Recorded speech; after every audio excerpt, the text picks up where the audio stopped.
Testing, testing, testing the audio, testing the audio. I don't know what to say when you're doing an audio test. What to say? Just something loud and project. Any secrets to share with the world? Oh yeah, that's. Oh yeah, start singing. Yeah, start crooning. Yeah.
hey Didi, can you see me? No, you won't be able to see me, but you'll be able to hear me, and you'll be able to see the screen, hopefully. Let me know on WhatsApp. Thanks. Yes.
Hey Didi, can you hear me? You should be able to. I think there's lots of background noise though, so you might not be able to, but that's fine.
Yeah, I know, yeah.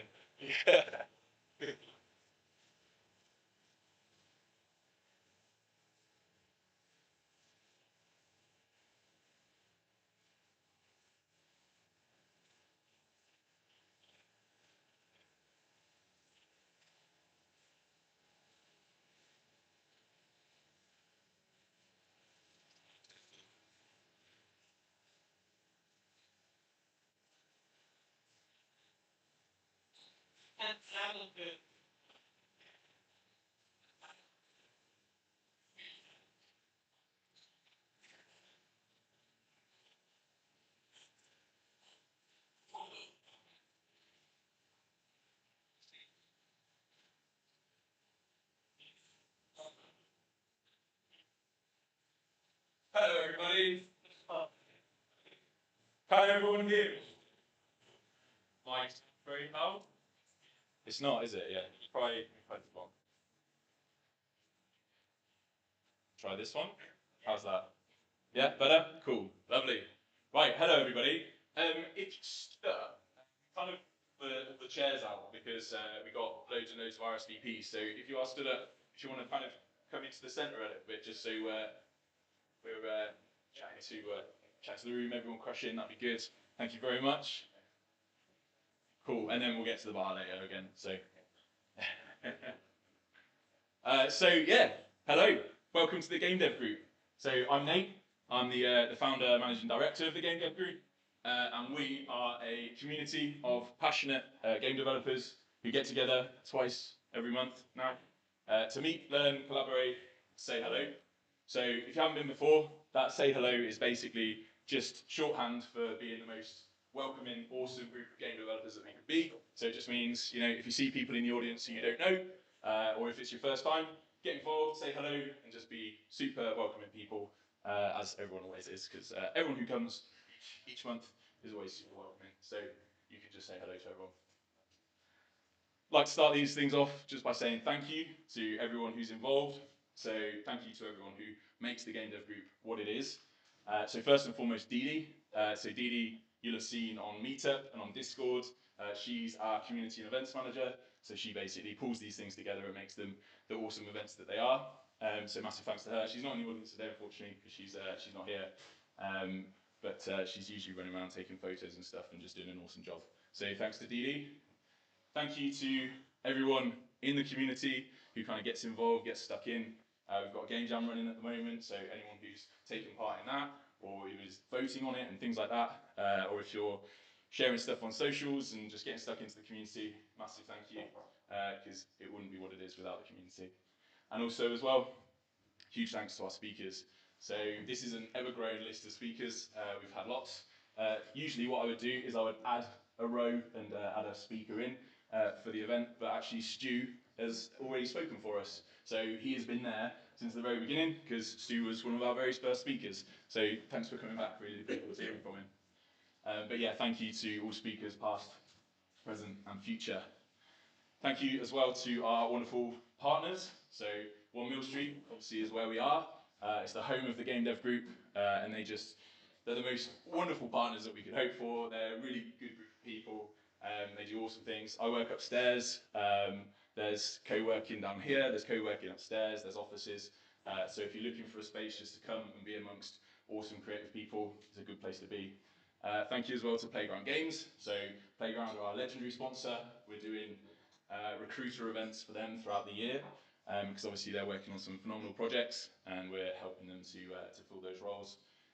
Black Cat is an indie studio run by Luke Richards, who is fairly often here. I don't think he's here at the moment, but he's building his own games and helping juniors into the industry. And then we've got Sorcery.gg, which is Millie, who is also here tonight. So if you are pointing her out, and if you're looking for a job in games, Sorcery.gg is like the best resource you could hope for. It's got 20,000 jobs on there.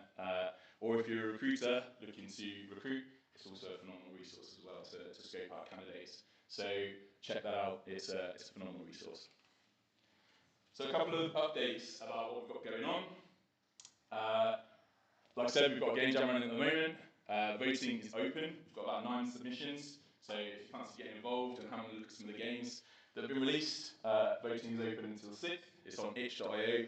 So I think if you just Google itch.io, the GDG, it will be the first thing that comes up. So check it out and check out some of the awesome games. If you don't want to do that, you can potentially do it on the 4th of April, because the whole idea with running the Game Jam now was running up to a Bring Your Own Games event, where people can bring games that they're working on the jam, show them off to the community.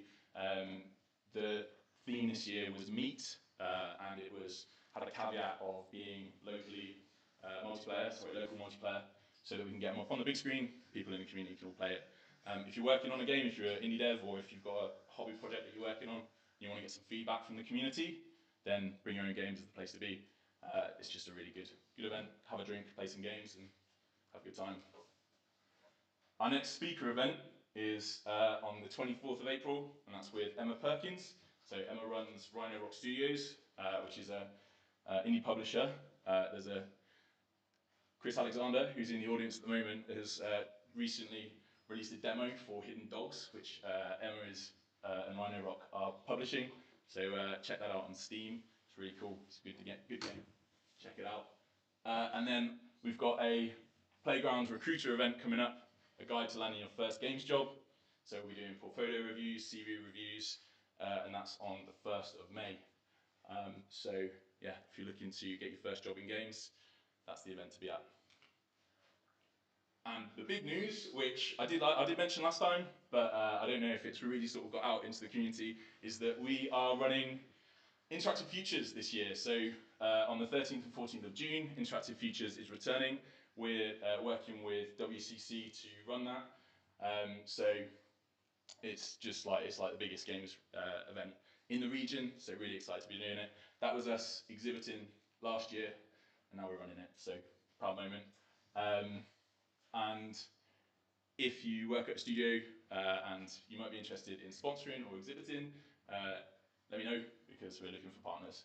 So yeah, 13th and 14th of June, put it in the diaries because it's a big event. Last but not least, if you have a good time tonight, oh there we go, we finally got the volume. Thank you. Yeah, if you have a good time tonight, let us know. Give us a thumbs up or a rating. Doesn't necessarily have to be 5 stars, just give us what you think we deserve. Share things. One thing with Dee Dee not being here, we're not going to have any photos tonight other than my crappy phone. So just take lots of photos, share them on social media, and yeah, show everyone us all having a phenomenal night.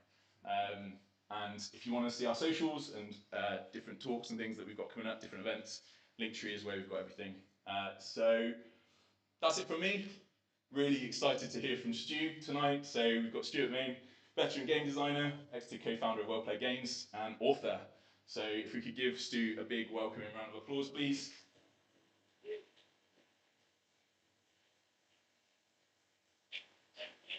This one. Hello, hello, not used to things.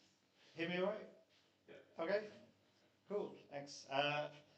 Okay, yeah, so basically I wasn't really sure, like the group, I didn't know what sort of level to pitch it at, so I wanted the talk to be useful and interesting, so I added loads. Looking at it today, I'm like, there's way too much here, so just give me the signal if you're like, okay, you need to move on or I'm going to die, basically. So, so what are we... Yeah, it's kind of a weird talk, but basically I've been doing this quite a long time now, and I've made a lot of mistakes over the years, and I thought, let's try and tell you about some of those mistakes so that you don't make them and can make new and exciting mistakes of your own. So we're going to run through all of these. One of the lessons that isn't in here is don't put too much text in your slides, but obviously I haven't learned that.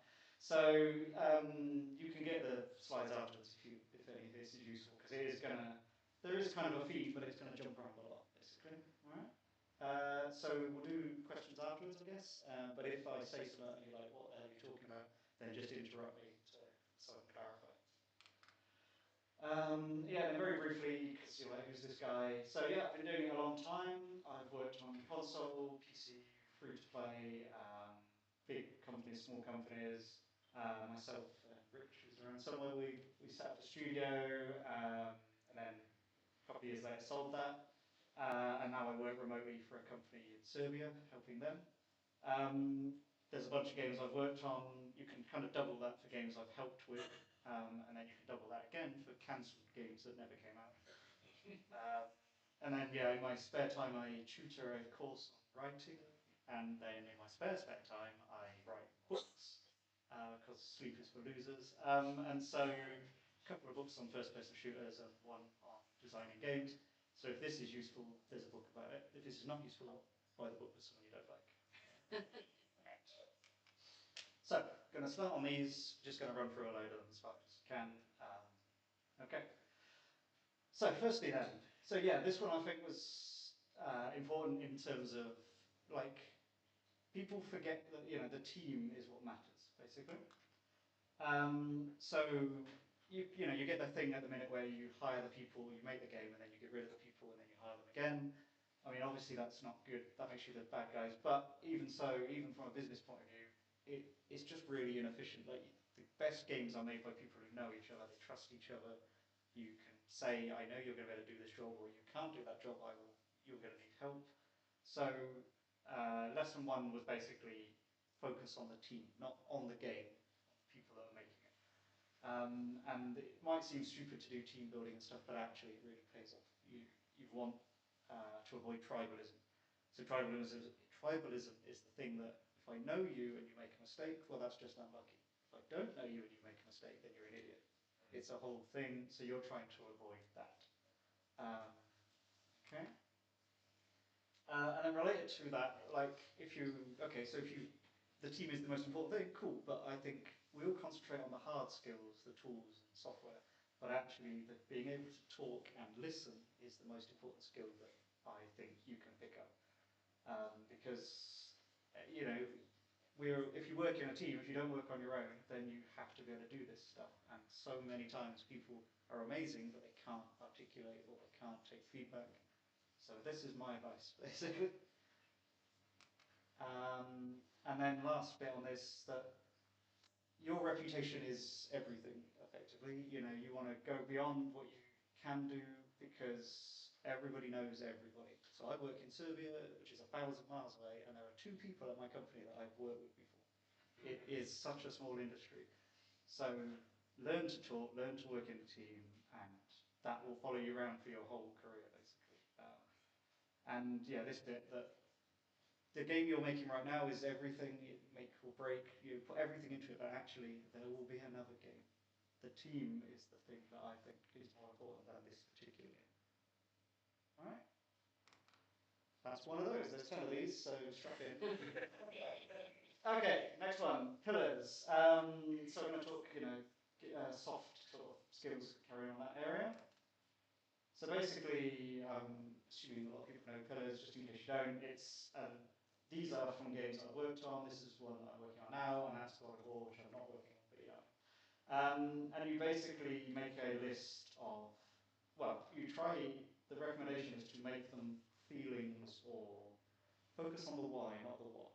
So you wouldn't have a pillar that says 100 frames per second. Nobody cares. you would say, I want to make the most amazing competitive game, and 100 frames per second is part of that. You see what I mean?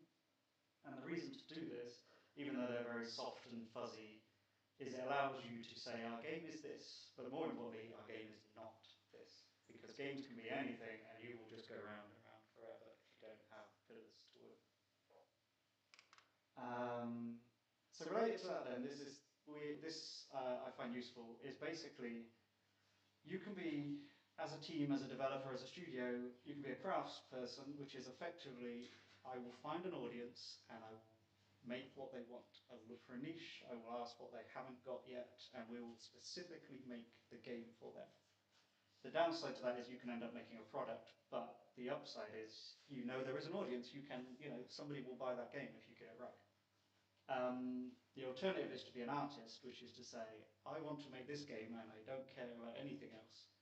And I hope that there are people who also want to play that game when I'm done. Which of course is amazing because you can do incredible risks and you can do all sorts of creative arty stuff.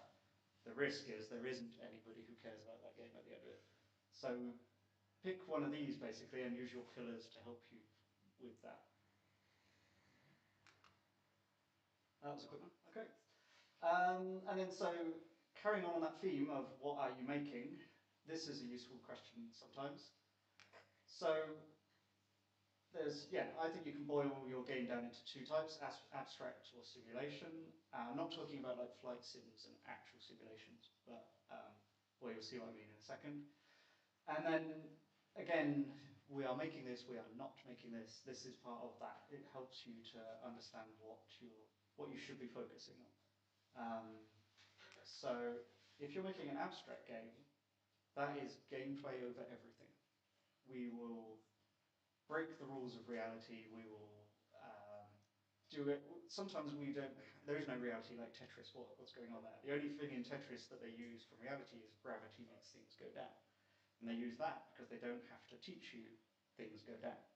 So like Frogger, Crossy Road, you know what's going to happen if you get hit by a vehicle. You don't need to teach the player.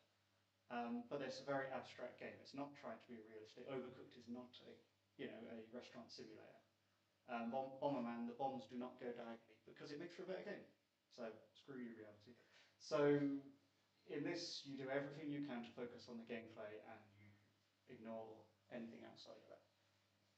Whereas if you're making a simulation, you are delivering a fantasy. So I don't mean like elves and hobbits and stuff, but the fantasy of I'm James Bond, I'm a mech pilot, I am a ninja, whatever. And the reason this is important is you can make objectively bad decisions, but that's fine because they help to deliver the fantasy. You can make games awkward and difficult to understand because it helps people to go, yeah, of course it's difficult to pilot a mech or whatever, therefore I'm fine with that.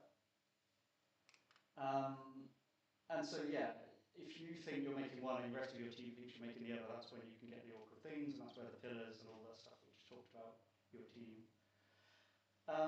And the suggestion is pick one of those. It's really hard to do both. So, the Waters managed it, I think. It's a very abstract game, but it still delivers the simulation, the fantasy of being an AI. Whereas, controversially, I don't think Out of Art's very good, because I'm trying to enjoy this very abstract, story-based, time-travel-y thing, and it's got this incredible simulation of flying a spaceship, and say, well, if I came for that, then this isn't what I want. If I came for that, then that's what I want. So I don't think they're quite, but happy to argue about that afterwards. And then, so Deus Ex, that's the first Deus Ex, and the second one, I think that's a good example, because the first one is a way too complicated game. Different ammo, different skills, different cyberware, a whole inventory. It was a real mess of a game, but the sequel streamlined it too far. They lost the simulation. They lost the fantasy. So there's only one type of bullet. There's no skills, there's just cyberware. That's the entire inventory on that screen. And the audience was not looking for that. They wanted their game to be complicated and messy because they're a badass secret agent and it's complicated and messy. Alright? So just gonna keep running. Okay. So media maximization. Getting into design stuff now, because obviously that's what I'm from. So basically, if you boil it right down, if you play Overwatch or any competitive game, whatever. If you win a game, your magic number goes up, but the game is putting you against people with the same number, so it's still balanced. If you lose a game, your magic number goes down, but it puts you against people with the same number, so it's still balanced. There is no real difference, basically. So the winning or losing of the game is not the point. The reason you're playing it is because it's fun. You want to enjoy it. You want to develop your skills. You want to, match against other humans. You want to have a laugh, whatever. You want to dominate people. The actual number go up, number go down is not the point, and that's medium maximization. So basically, it's an economic term where you forget the goal and focus on the means of getting the goal. So money is the classic example. We don't actually want money, we want what money will get us. Holidays, freedom, clothes, whatever. And people forget that, and then they focus, they have enough money, but now they want more money, and they've lost the point. They are focused on the wrong thing.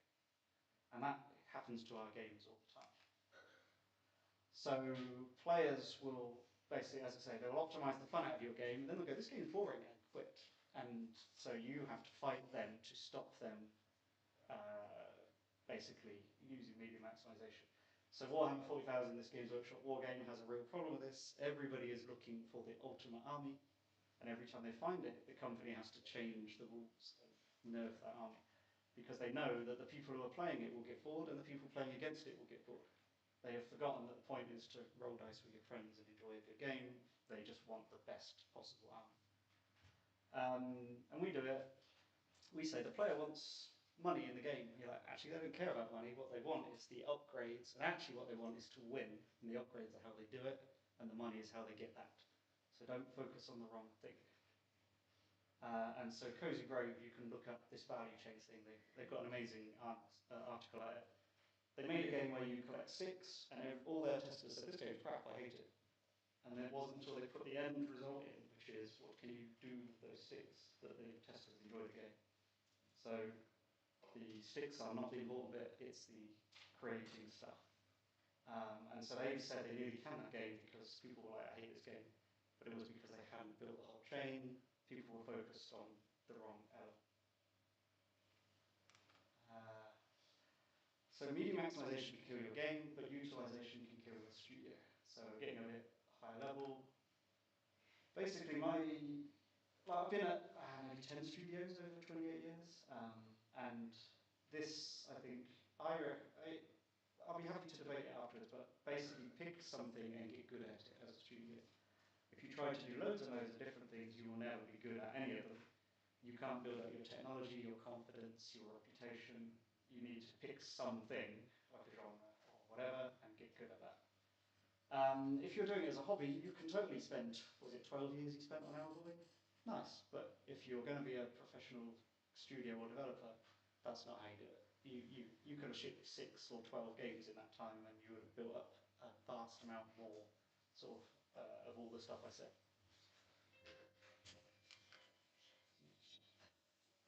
Sorry, it's the hurry up alarm. Alright, but then the interesting thing about this approach is if you do specialise, you will naturally recruit people and attract people that are good at that thing, and that can then limit the things you can do as a studio because you, over time, have specialised. It makes sense? So the goal is to make sure the thing you pick is big enough that it is not a trend, it is not going to die, and then you're stuffed because your people are trying to do A and you're needing to pivot. So you can use contractors to find things that you're not good at, but basically pick something that you want to stay in. So we did Angry Birds Transformers, there's a bunch of people that did that here, and we had a ton of animators on that studio, and that was amazing, that's not a complaint. It made the game look incredible, and it was a big part of its success. But it meant that every game we did had to have a lot of animation in it. Whereas at Well Played we did card games, we decided that was going to be our thing, because that's a big area, you can do a lot with card games, but you don't need a lot of animators, so that pivot wouldn't have happened. So yeah, you can T-shape people, which we'll talk about in a minute. I'm sure you know T-shaped people. And then having side projects. So, okay, I don't need this person on this particular project right now, so they're going to do this other thing. There's a whole bunch of studios working on stuff that may never see the light of day, but it doesn't matter because the people work on it until they are needed again. Come back. And in the meantime, they put up their skills and so on. And yeah, this is why we come back to the start. See, these slides, they do all link together eventually. That if you do keep laying off and hiring people, you can't, you can't build up a company, you can't build up a team and trust each other. You can get rid of them and hire new people, which will allow you to pivot, but then they don't know each other and you're back to where you start. Okay. And then one of the things we learned when we were a small studio is it's possible to not even know what good looks like. And what that means is there's a whole load of stuff involved in making games, surprise. And if you don't have anybody that does that, somebody's going to have to do it because you're a small studio, but they might not even know what good looks like. They don't know they're making a mistake because they just, you have no experts in that area. And you can waste a ton of time, which you can talk to us about that. And we did waste a ton of time because we just didn't have the expertise, and we did it anyway, and that was the mistake. And so at my studio, this is not, a friend of mine does it on his studio, so this is a common thing. Because I lead designers, I listed everything I could think a designer would do, and then I run each designer through it one by one, and they score themselves with these criteria. And you can find out which designers over and underscore themselves, and that's interesting, but that's a separate topic. But what you can learn is, as a studio, we are high in this area and low in this area. Does that matter? Like, if like my current studio is low in narrative, but that doesn't matter. They don't do much narrative, and they hired me to fill that number. So yeah, you can do this sort of thing so that you can recognize weak areas in your studio and then decide if you need to do something about that. T-shaped people, so people that are very good at one thing but also know a bunch of other things. That means that they can at least recognize what good is, and therefore they go, we need help here. Whereas if you don't even have that, you don't know that you're making mistakes. And filling in one of these sort of T-shaped diagrams is a good team building thing. It's fun. It goes right back to the first slide about knowing your team, and you find amazing areas that you go, I didn't know you could do that, and then suddenly that can trigger games and stuff like that. So yeah. Okay, staying on like working with businesses and studios and stuff like this.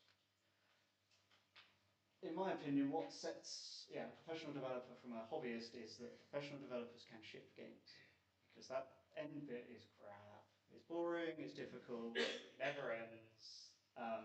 And if you're a hobbyist, you go, oh, no, I'll do another project and another one and another one. And that means, certainly when I'm hiring, if somebody says I never finish anything, it's like, well, I'm not hiring you then, am I? Because why would I do that? But even aside from that, as a studio, you can't do that. You have to work within the iron triangle. I don't know if people know this stuff. But basically, you can pick two of them. And if a studio ever says, we're controlling all three, then run away, because it's about to be an incredible amount of overtime and it's going to go wrong. But anyway, assuming they do pick two, then you can work with that. You understand the definition of success. We have to get this game out on time and on budget, which is how Blitz used to work. If the game was terrible, that's nice, ship it, because we did not control that aspect. So pick two and understand what your definition of success is, basically. And then, so there's a whole bunch of questions that you can just ask. If you're making a game, like, what is it for? Who is it for? If it's for a portfolio, then you probably don't need to put all the crap in that you need to do if you're going to ship it on Steam. And you need to make it quick and fast because, recruiters don't have time to play a big game. Whereas if you're going to sell it to the public, suddenly you need menus and pause buttons and blah, blah, blah, blah, and then, this local maxima and procrastinating. So we'll look him up. He does a whole thing, look up the fact that he talks about local maxima, and it's the idea that sometimes a feature is awkward and you're trying to find the answer and you are stuck on the local maxima, which is like the peak of this hill, but actually there's a way bigger hill over here, so you need to abandon that idea and go to a new idea. And the reason that's important is when you're stuck on a feature, you can be like, clearly this is not going to work, I need to throw this away and do a better answer. And sometimes that's true, but sometimes you've just crossed into procrastinating. I'm never going to ship this game. I'm just going to keep going. Oh, there's a better answer. There's another better answer. There's another better answer. And it's a good excuse to never actually launch your game. So understanding these two will make or break your studio sort of thing of, actually this is not great, but it's as good as it's going to get, move on. Or actually there is a better answer, let's keep going. So metagames, so there is a whole bunch of definitions of metagames, like if you're in a war game or a role-playing game or a video game, they've all got their own definitions, but we don't care about that. We're just talking about basically the thing that you do when you're not playing your core gameplay. And one of the lessons was, it's fun to make your core gameplay, you know, to what are you actually doing, this is cool, but this bit is easily lost and kind of more boring and more difficult, but actually will make or break your game. And what counts as a good metagame depends on who your audience is. So going back to that craftsperson or artist thing. So I like the Diablo 3 auction house as an example because it's an amazing feature, it's super cool. I'm not saying it's a bad idea, but it was the wrong feature for their audience. That's why they struggled with it and they had to change it and then they had to remove it. So basically I'm playing Diablo because I want to poke a goblin with a stick and he'll drop the one ring and it's amazing. If I can just buy the one ring, then what's the point? And also if you've got the one ring and I know you could have just bought it, then it's not cool anymore. So they kind of misunderstood the entire point of playing their game. Whereas in another game, wicked, I want to buy stuff and sell stuff. So yeah, your metagame, this was them saying, this is what players want. But actually it's like, no, that's actually what you want. It's not what players want. And so if you think, okay, cool, how the hell do I do a metagame? Basically, we use two types of loops. So gameplay loops is where you splay out your game. You go, what is the player doing? And then where can they go from there?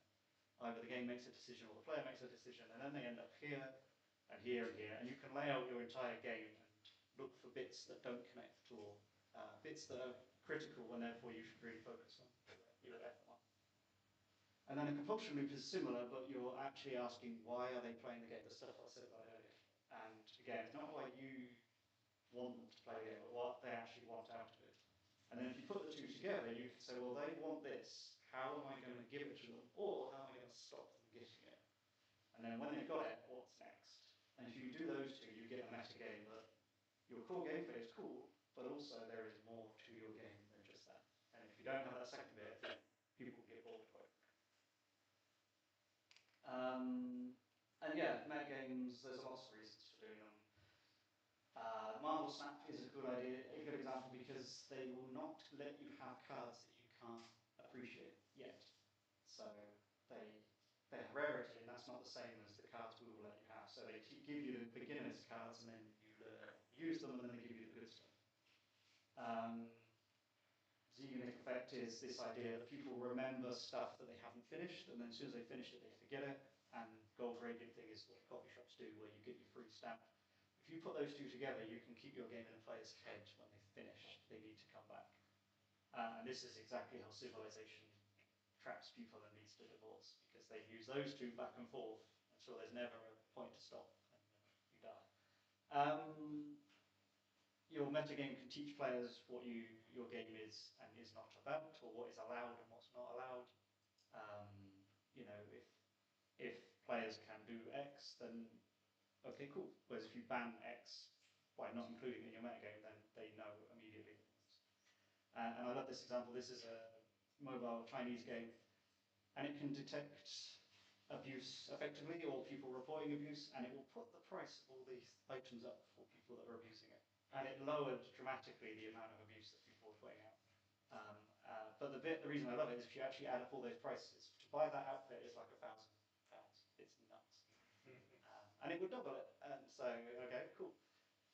And then finally, yeah, you can, if you have a meta and a core gameplay, you can make sure your game has variety, that you go, right, let's stop doing that, let's do this now. Let's keep the player engaged because we've changed gears. So, and again, if you focus on your core gameplay, it can just end up players are like, okay, I'm sick of that, I'm done. And your meta can extend that a long way. And then finally, yeah, your metagame, I would recommend, starts with extrinsic rewards, which says, if you do this, player, I will give you this. Because players don't know what is valuable in your game at the start. And so by the fact that the meta says I will give it to you means it must be valuable, and then they know what their goals are, they set off. But over time, you want to shift them to intrinsic, which is where they say, I want to complete this collection, I want to win this thing, I want to be the most helpful player, I want to set up a guild, whatever.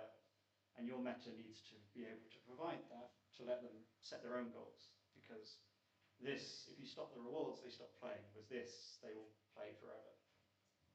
And there's a fascinating, somebody did a study where they wanted to test if you play more or less video, if you play too many video games, does it make you sad? And the answer was no, it makes no difference whatsoever, which I don't know, that's not the answer they were looking for, but that's separate. But what it did show was if a game is extrinsic motivation, then it lowers your happiness. It actually lowers the tester's happiness because the game is saying, do this or I'll punish you, I'll take it away. Do this, do this, do this. Whereas if a game had intrinsic goals, which is, okay, cool, what do you want to do? I'll help you. It actually raised their happiness. It made players happier person. So we should totally do this, because why wouldn't you want to make people happy when they associate your game, you know? Cool. And yeah, there's links to this stuff. I'll just make that. Maybe there, two left. Okay, so opportunity cost basically is the idea that you can do anything in a game if you've got sufficient time and money. So the question is, what should you do? And going back to pillars and all that stuff. But effectively, if somebody says, this is cool, you have to ask, is that enough? So could it do more than just be cool, basically? And if the answer is no, then maybe you should save that and put it in another game. And so Ken Levine, Bioshock, their company has a rule which is, if you say, we should do this, then the answer is, what are you trying to solve? Why should we do that? What's wrong with the game? And sometimes the answer is it's not cool enough, and that's fine, but mostly that's not enough. Because if somebody says this is cool, you're like, yeah, that's cool. But of course, every feature has a billion things involved. And so there's no such thing as, oh, let's just quickly add that. Everything adds cost and weight to your game. So I'm not saying shut down those ideas, because that was one of the mistakes I made when I first became a lead designer. But instead what you should do is say, okay, cool, but why? And then work with people to answer that question, basically. And yeah, Valve does this. So I really like this Blossom Tale, which is a Zelda clone. Whereas in Zelda, they go, here is the magic thing, cool. But in Blossom Tale, it says, oh, you want the magic thing? Well, you need 1,000 coins. Bugger off and come back when you're rich. And that means I have to go out and get coins. They've basically extended their game through just adding one more step. And without that, I don't really need the coins, like in Zelda where you end up with 1 billion coins or you hit your maximum. But they've answered that question. And so, okay, cool, so we want to add this, but what's it for? Why should we do that? You can either do it, well, we have this cool thing, but that's not enough now, what should we do with it? How shall we make it more than just cool? And so, like, if you've got loads of gear and you want players to lose that gear, then, what's it called? The fishing, the Stardew Valley. Thanks, Brian. Stardew Valley says, okay, you need all this stuff to make stuff, but also the people want you to just keep giving them stuff all the time. So we're going to drain the players' economy, and they're going to need to go and get more. That's a good use of it, rather than say just collect stuff because it's cool. Or you can do it the other way, which is say, okay, hang on, there's something wrong with our game here. What can we add that will fix it? So if your levels are slow to make, then make exploring them carefully a part of your game. If your combat system is where your effort is, then make being good at combat a part of your game. Find the weakness and then make the feature fix that weakness. So again, it's not about saying this is cool, that's not enough. And then last one. Nice. So basically, the hardest lesson I think out of all this, for me anyway, was when you just make games all day, every day, you just see the matrix. You forget that we're making games. It's amazing. You just see the products, basically. And so these are my favourite games, and most of them are early because it's hard now. When I'm playing a game, it's really, really hard to not go, oh, I know why you did that, or I wonder why you did that. And you can't switch off that thing. But basically they're a business, they're a career, whatever, that's cool. But for a player, games are amazing. It's hard to hold that in your head. And so I think that is the hardest lesson to kind of master. So yeah, you can be, if you're working on your own game, then it should be fun, obviously, otherwise you're doing it wrong. But if you're working for someone else and you have to make a particular project, you can be like, well, this is just sucks. I'm just going to do my day job and get out. But actually, every single game is somebody's favourite game. So we did this just because we needed the money, and it paid for our actual game. But there are people on YouTube who love that game. And so for you it's a business decision, but not for them. So basically my advice is don't treat them as throwaway work. Go for it. And then ironically, people will remember that. It goes back to the thing I said about your reputation. And so yeah, and then lastly, people have found there's many benefits for games now, and many people were killed to be doing our jobs. And so, yeah, okay, you're making this particular game, but I said the team is more important, but also this game is important. This is somebody's favourite game, they just don't know it yet. So you have to remember that you're making these magical things. And that was 10 things. Hopefully interesting or useful. If they are, there's a book with more. If there wasn't, there is a book. There you go, thank you very much.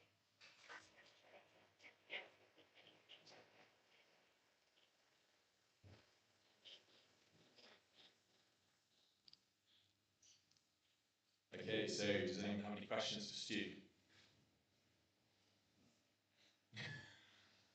Yeah. What were the favourite games that were on the last one? Okay. So, the player type thing where people break their face. I'm an explorer, basically. I love to play games where you can explore worlds. And ironically, I spent years working with a guy who made this and didn't know it. Because I was just a kid when we played that. So that's, Amstrad and Myth, Asriel's Tier, Deus Ex, obviously. And I made Quake levels, and that's how I got my first job. So that always going to have to be in there. Flashback. And then Fimbulby Park, which is an amazing conflict. You should totally play it because it does something I've never seen a video game do before. I can't tell you because it's a spoiler, but it's astonishing. And then Cyberpunk because time. Okay. I think you can hear me from here. Yep. You were talking on the core pillars about how you can either make a game to feel a niche in the market or make a game that's artistic and more of a personal development thing. But how do you balance that with creating a studio identity with Larian will focus on role-playing games or Wargaming will focus on war games and war simulations. How do you balance those needs of business with creating an identity and everybody will be like, oh, this studio, I know exactly what they're making because that's what they've built for themselves over the years. Exactly, and so the idea of we are going to be a craft studio, so don't join us if you're looking to make crazy artistic projects, but also we are going to be a studio that focuses on role-playing games, so don't join us if you hate role-playing. So if you can work with your people and set that up, even if you don't do it straight away, but you do it over time, then you'll just establish that and people will join you and reinforce it and so on. So you can just literally start and go, this is what we do, and then that's it. But even if you don't, like we did the card game, it was successful, so let's do more of those. We didn't set out to make a card game studio, but we kind of worked out what we did. And so if you don't want to work on card games, we're not the studio for you, is that sort of thing, basically. So yeah, either do it up front or do it over time, but do it, I think. Yeah. I'm going to take the page from earlier. Why do you dislike Outer Wilds, and why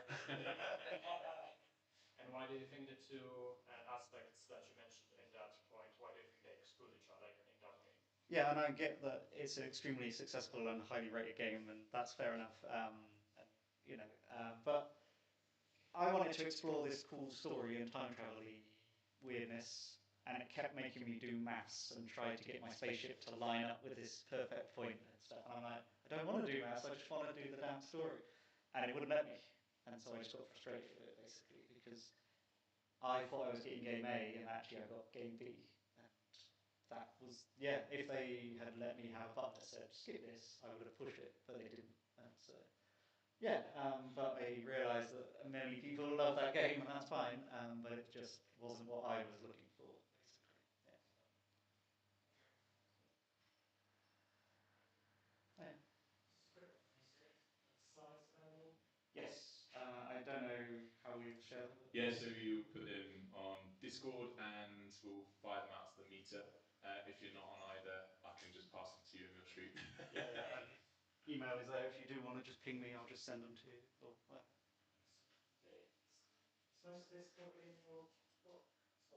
So not literally those lessons, but yes, those topics are, yeah, sure. So the simulation, abstract, media maximization, T-shaped and all this team building, yeah, so it's all, it is designed for people that either are just starting in the industry or making their own games in the industry. But one thing I did was I approached a load of people that I've worked with, and I said, what's the one lesson you wish you knew when you started? And I put all those in there. And so there's new people to the industry, and the guy who made Counter-Strike's in there, and the guy who did software for 20 years is in there. So there's a bunch of people, and so hopefully it's useful stuff, basically. We can share links to that as well in the Discord and follow-up emails and things, yeah. Any other questions? Thanks for Cool. great presentation. Okay, thanks. What do you think about the competition if you have similar design games, and how do you think it should be managed? So you mean if... To the others, or are you gonna keep competing? So do you mean in terms of one particular game, or in terms of I've picked a genre and there's other people in that genre? Sometimes, yeah, genre, and sometimes there are very similar competitors coming to the market. Yeah. Yeah, okay. I mean, a part of that is try to, like the Red Sea thing they call it, you know, there's no point entering this space because you are never going to succeed. And so the studio I work for now is extremely successful because they find the gaps that other people haven't done and put games in them. And yeah, they've done it for like 20 years, it's ridiculous, I don't know what their magic power is, but yeah. So you can say, okay, I'm going to be this craftsperson, there is no gap here, I'm not going there, but there is a gap here, and I think you could just get more, like, people who have grown up with games now, mobile games that were not possible 10 years ago are now possible in terms of the audience will accept them now, as they wouldn't, they've grown up with them there really. So you can just constantly say, okay, well, that game is successful, that studio is successful, but what's next? What wasn't possible but is now? And try to get in that space. You see what I mean? It's kind of an awkward question, awkward answer, but hopefully, like, yeah, find the gaps is what I'm saying, basically. Okay. Simon? All the games you've contributed to and designed, which is your personal favourite one? Go on, say I can't. Yeah, that was interesting.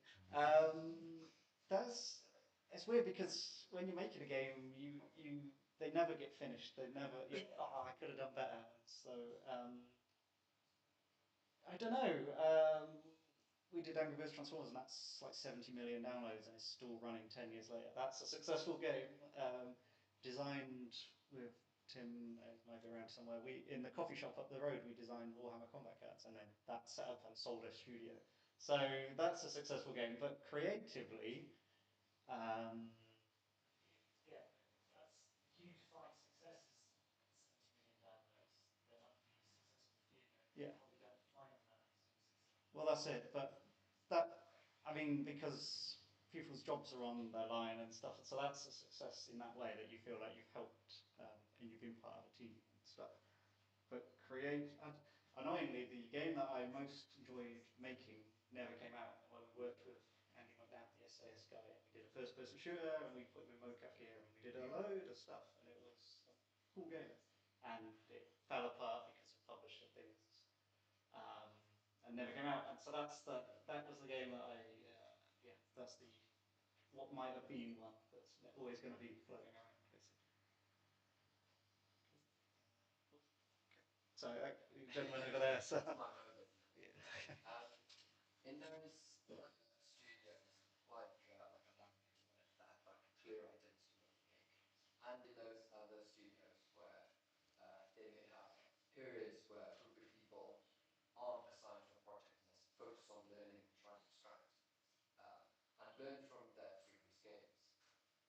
How have you kind of structured that learning for those people during that time and being able to apply it to those next projects? Yeah. So I can talk about what we've done, but also Climax, I think, or Sumo. Somebody's talked about doing this, literally this, in like Edge magazine a couple of months ago. So it's not just us; it's the thing. But what we would, the way you would do it is, they're not just learning cool stuff. They are making something that will be useful to the company, basically. So rather than say go off and learn some scripting languages, like no, go and script something that we can then use, or even if we don't end up using it, now we know that somebody can script that. You see what I mean? So people being paid to learn what they want is nice, but actually it's better if you can say, well, the company's going to need this in a year's time, so you're not busy. Off you go, start learning it, please. And but you need to align them, because obviously, if people don't want to learn it, that's not going to happen. Basically, cool. I was going to ask, since we're on the topic of making mistakes, you've been talking a lot about like the overall mistakes you've made in the last 28 years. But what's the one single mistake that if you could go back and fix, you would fix it how? I know the answer to that question, but it's related to Blitz games, and there's a bunch of ex-Blitz people here. That's fine. Well, you might not say that in a second. I was one of the lead designers at Blitz, and they said to me, "Can you play this game? It's a PC game. Should Blitz do the console version?" And the game wasn't in a good state. It was terrible. It was all buggy and just not fun. And I said, after a while, I said, "I don't think we should. This is not for us." Yeah, that game was Dragon Age. And so if we had done that, that studio might not have so you look back and think, yeah, maybe I should have. I didn't know it was Dragon Age, I didn't at the time, but you were playing it and you're like, this is not a very good game, because it was so early. But looking back, you're like, should have probably said yes. So, sorry about that. Oh yeah. Can I ask about what good looks like? Is this good looks like thing is quite a struggle. Right. If I give a game to friends and family, they're going to say, "Oh, this is great," because they're friends and family. But like, yeah. So, do you have like a method or a best way of finding out if a game is good or not? Hey, Yeah, that's true. come along and show games to other people who are going to be Chris's friends. So No, but importantly, don't say this is my game. Say, I work for these guys. Play this game, and then they'll go, this game sucks. But if you're stood there, they'll go, oh, it's quite nice. They won't tell you. So never tell them it's your game. But the trick is asking the right questions. Like we use play to spell a lot. It's quite cheap, which is where you say, I want these particular players, and they play your game, and you can watch what they're doing, you can hear them talking, and all that stuff. But it's no good saying, hey player, do you like this game? Because they're going to go, sure. Right? What you have to do is say, did you understand this? What did you think was happening here? Why did you do this? And then they can tell you when you go, they didn't get the game, or they didn't like the game, or they thought they were playing this game, but I thought they were playing this game. Should I now find a new audience, or should I make my game fit this audience? So, yeah, be anonymous, but ask them. But yeah, totally use these special. But just don't tell them it's your game. So we come to the BYOG and wear disguise. Anyone else? I think some of these will probably be valid in another 28 years with like with the trends going, how they are, like how do you see that and how do you think that will affect like people's short attention spans, like code and things, what's going to happen next? Interesting question. Don't know, that's a long one, isn't it? That's a few pints of a discussion one.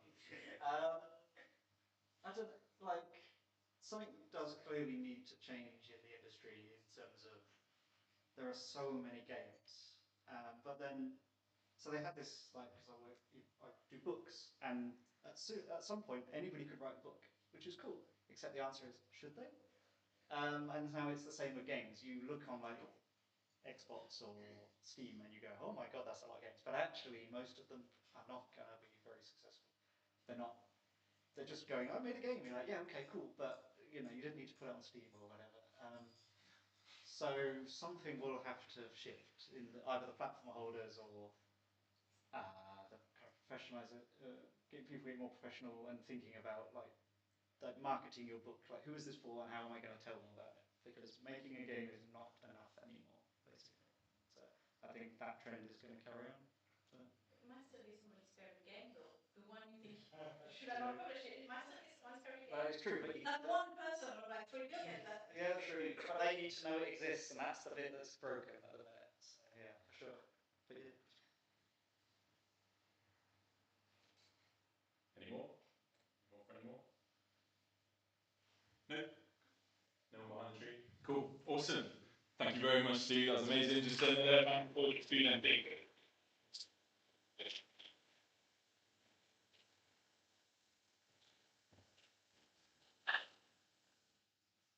So that's it for the evening. Basically, it's now just grab a drink, have a chat, just have a good evening, have a good night. If you're not on the Discord, you can scan that. If you're not on the meetup, you can scan that. We put all of our events out and everything through those two platforms. Also very active on LinkedIn as well. So if you follow us on LinkedIn, you'll see upcoming events and things. But otherwise, go get a drink, have a good night, and once the bar closes here, we'll head down to the terrace.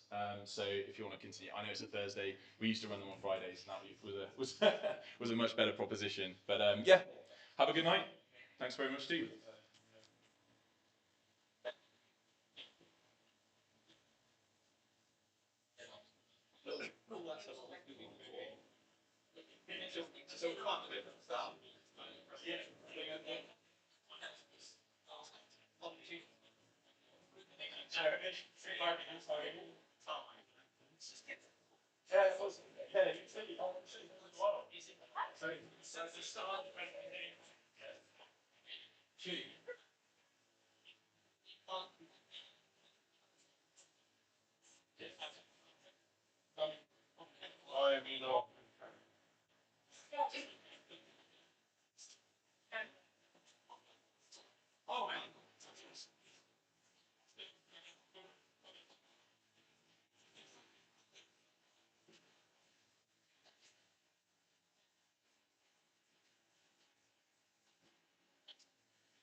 sorry.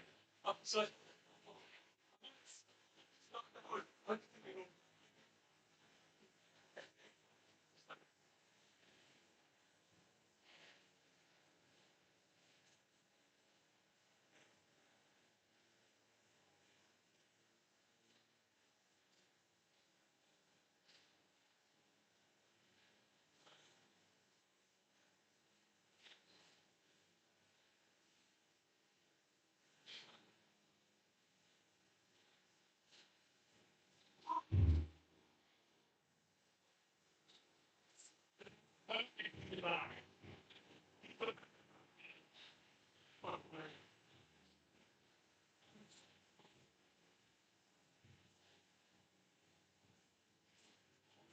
Okay.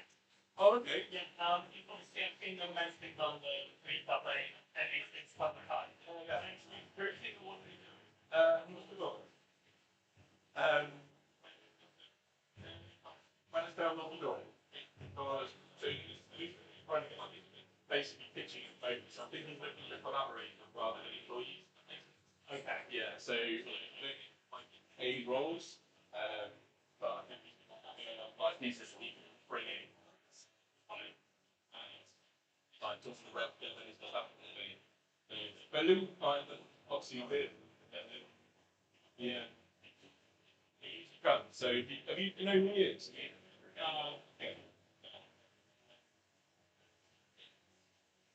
Sure, event, point him out. But otherwise, we'll find him. Be on LinkedIn. You find Nick Richards on LinkedIn. Yeah. And reach out to him. Yeah. Cool. Yeah, no problem. So how's it all going? And you start on the hunt for a role? Like,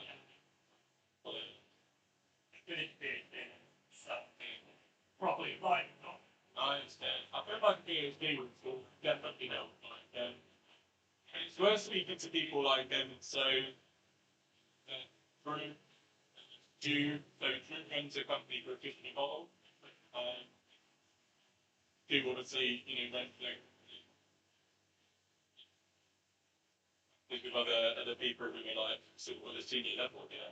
Yeah, definitely.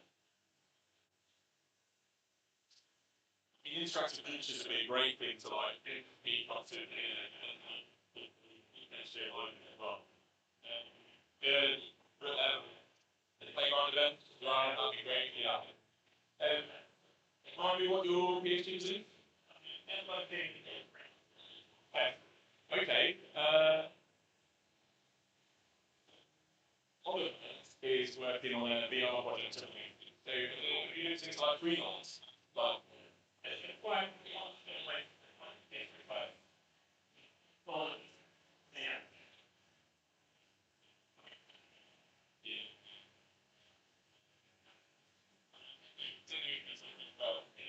freelance or employees who not, but I mean, there's definitely some work speaking to. Like, have a chat, just introduce yourself and say that you work in VR, and you might be a good connection. I know you've got a project on at the moment that is looking for developers. So, I think it's freelance, but if it's not, then it's worth having a chat. I'll introduce you and start thinking.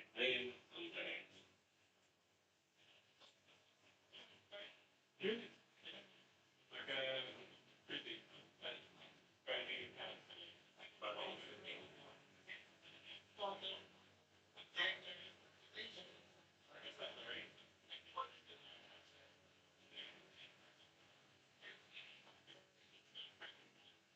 Well, I think about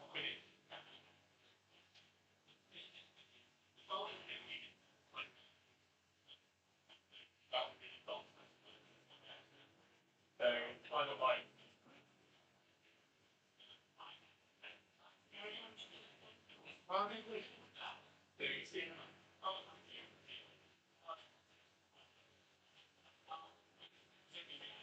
like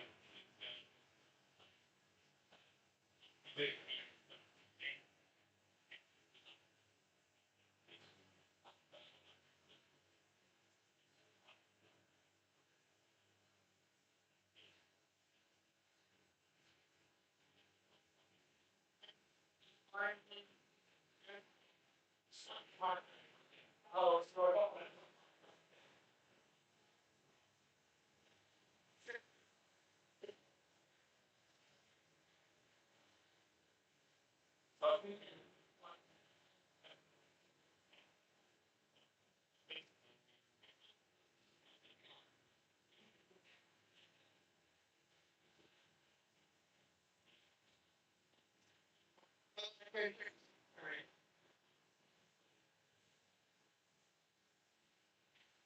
I'm